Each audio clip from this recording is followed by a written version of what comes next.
There's a word we've been taught to revere since childhood, a word wrapped in honor and nobility, a word that sits at the foundation of every relationship we're told matters: friendship, family, love, employment, allegiance to causes and countries. That word is loyalty.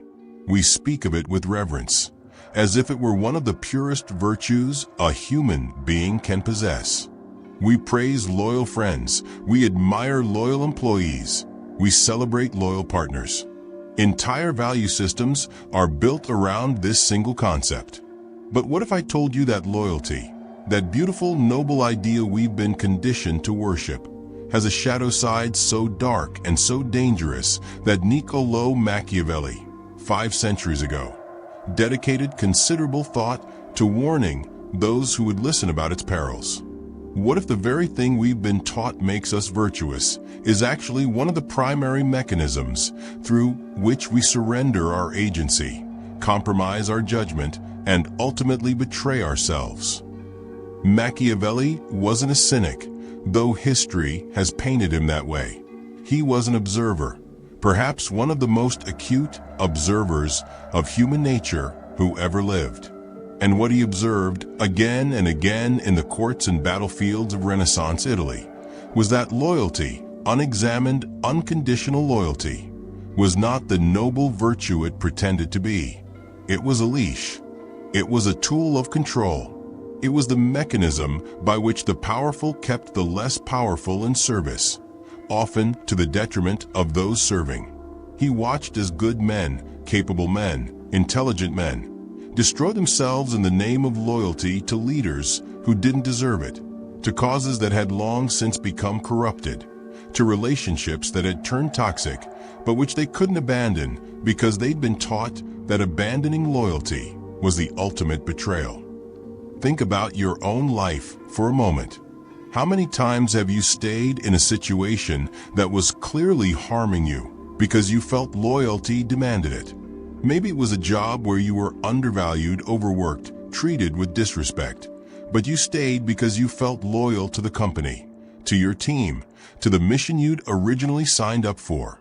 Or perhaps it was a friendship that had become one-sided, where you were constantly giving and receiving nothing in return, but you couldn't bring yourself to walk away because you'd known this person for so long, because you had history together, because abandoning them would feel like a betrayal of all those years.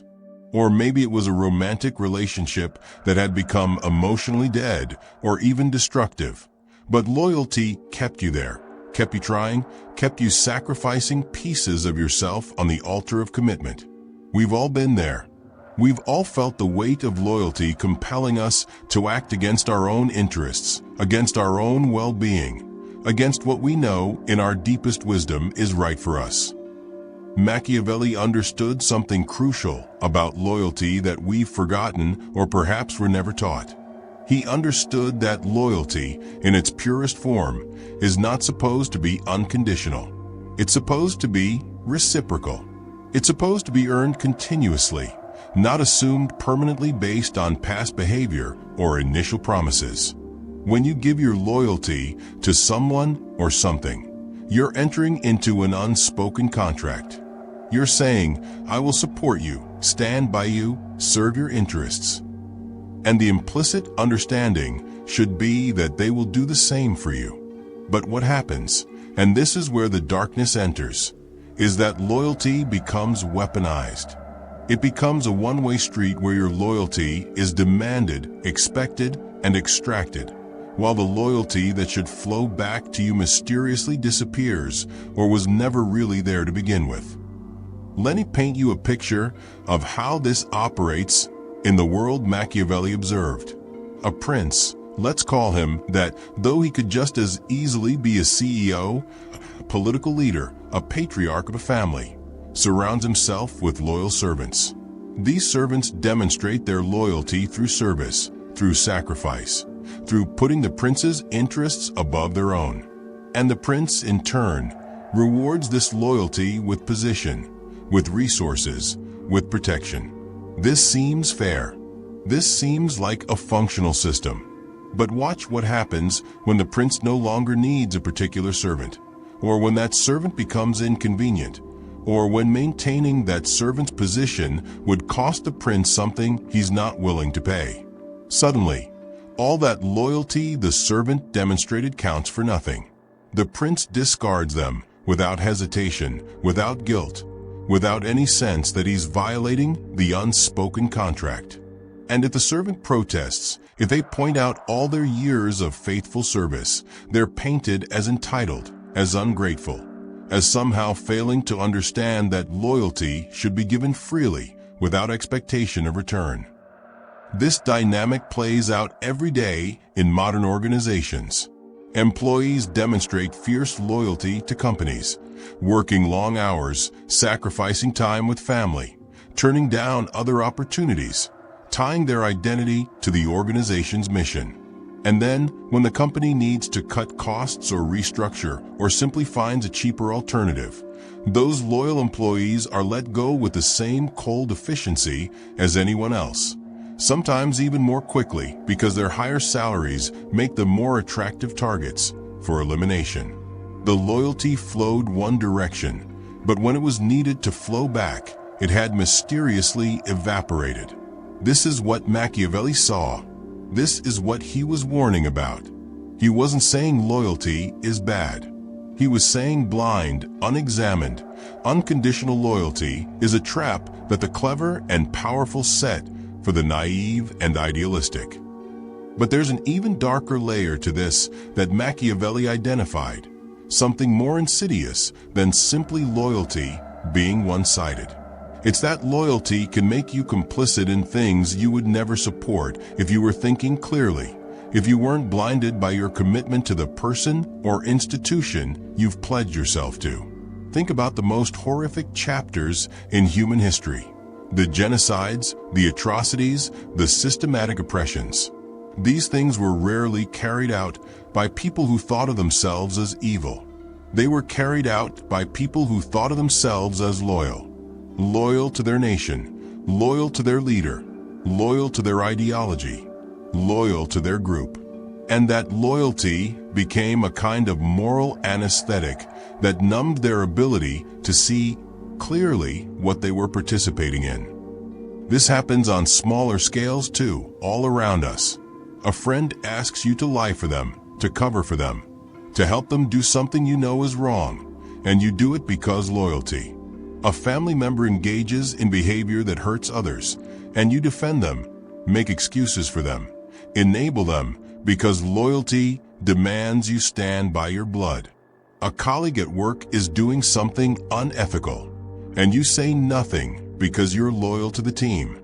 Your political tribe takes a position you privately disagree with or engages in tactics you find repugnant, but you go along with it because loyalty to the tribe demands unity. In all these situations, loyalty has become the mechanism by which your own moral compass gets overridden, by which you betray your own values in service to someone or something else. Machiavelli observed that the most dangerous people in any organization, any kingdom, any family, were not the openly ambitious or the clearly self-interested. They were the blindly loyal, because they would do anything, justify anything, enable anything in service to the person or cause they'd attach their loyalty to. They became instruments without agency, tools without conscience. And the truly skilled manipulators, the truly dangerous leaders, understood this. They cultivated loyalty intentionally, specifically because they knew that once they had someone's loyalty, they could get that person to act against their own interests, against their own values, against their own clear perception of reality.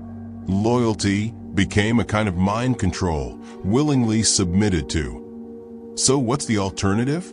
Is Machiavelli suggesting we should be disloyal, that we should be faithless, that we should abandon commitments the moment they become inconvenient? Not at all. What he's suggesting is that we need to be far more conscious and strategic about where we place our loyalty and under what conditions we maintain it. He's suggesting that loyalty should be intelligent rather than blind, conditional rather than absolute, and always reciprocal.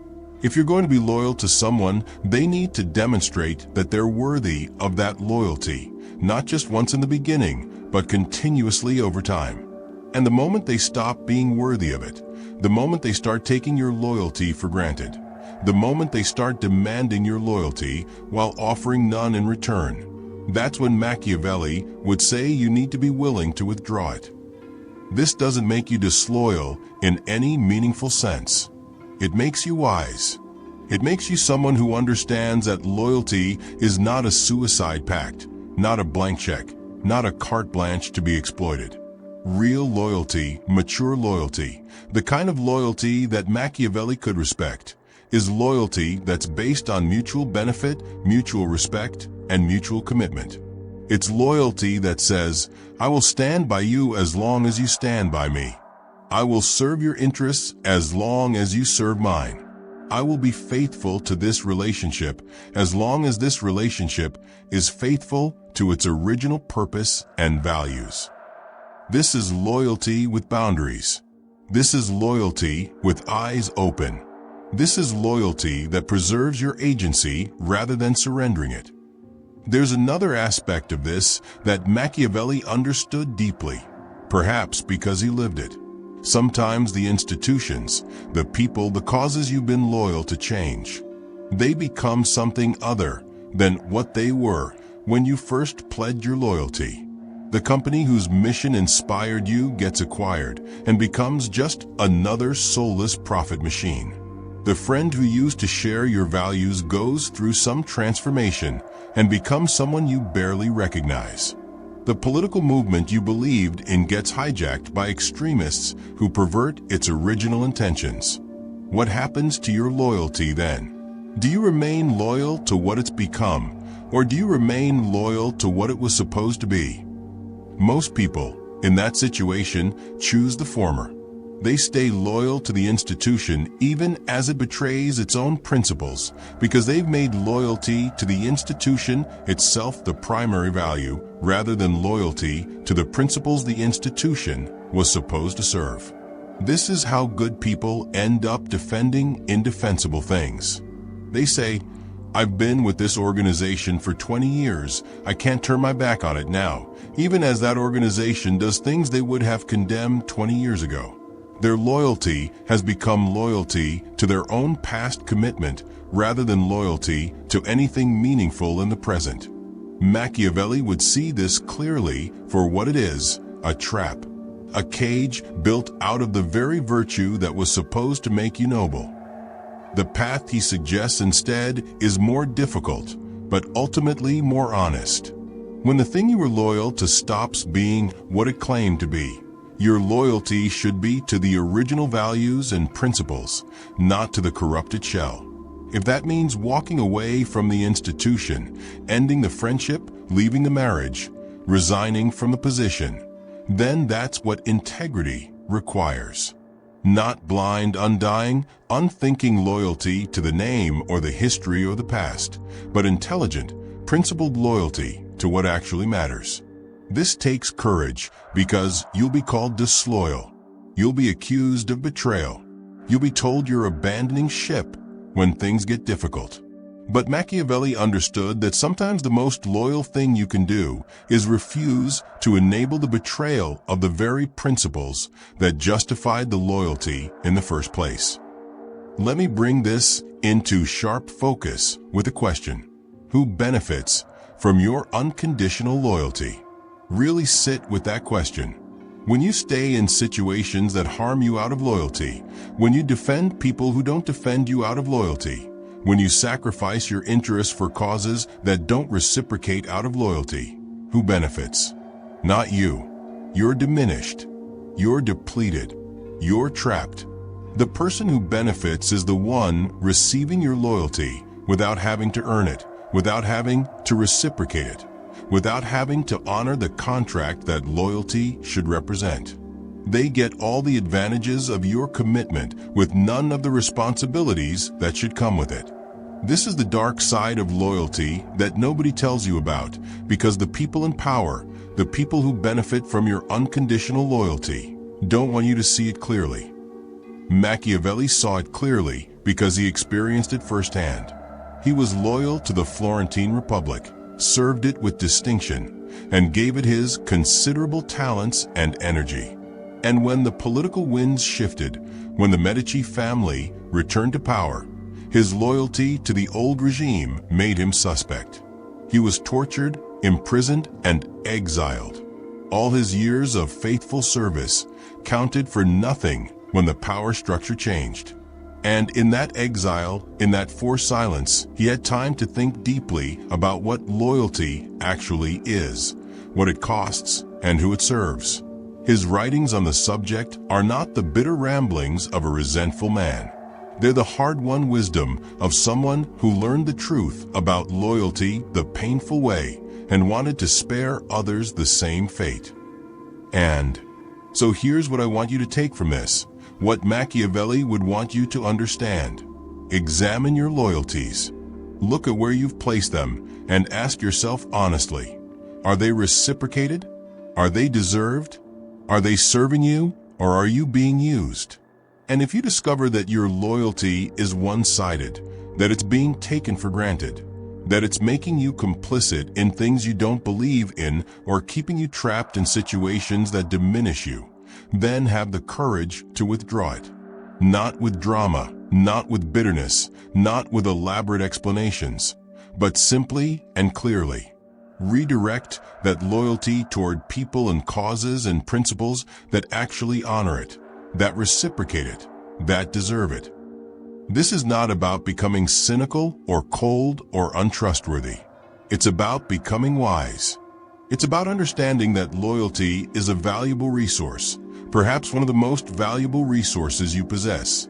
And like any valuable resource, it should be invested carefully, protected carefully, and withdrawn when it's being squandered or exploited. The truly loyal person, the person Machiavelli would respect, is not the person who is loyal to everything and everyone regardless of how they're treated. It's the person who is fiercely loyal to what deserves loyalty and has the wisdom and courage to recognize when something or someone has stopped deserving it. That's the paradox at the heart of this. Real loyalty requires the willingness to be disloyal to things that have betrayed their own principles or betrayed you. And that dark truth, that uncomfortable reality, is what nobody tells you about loyalty. But now you know, and knowing changes everything. If this opened your eyes to the truth about loyalty, subscribe to Dark Psychology Ascent. We expose the uncomfortable realities that others won't tell you about power, manipulation, and the principles that truly govern human behavior. Your loyalty belongs where it's earned. Start thinking strategically. Subscribe now.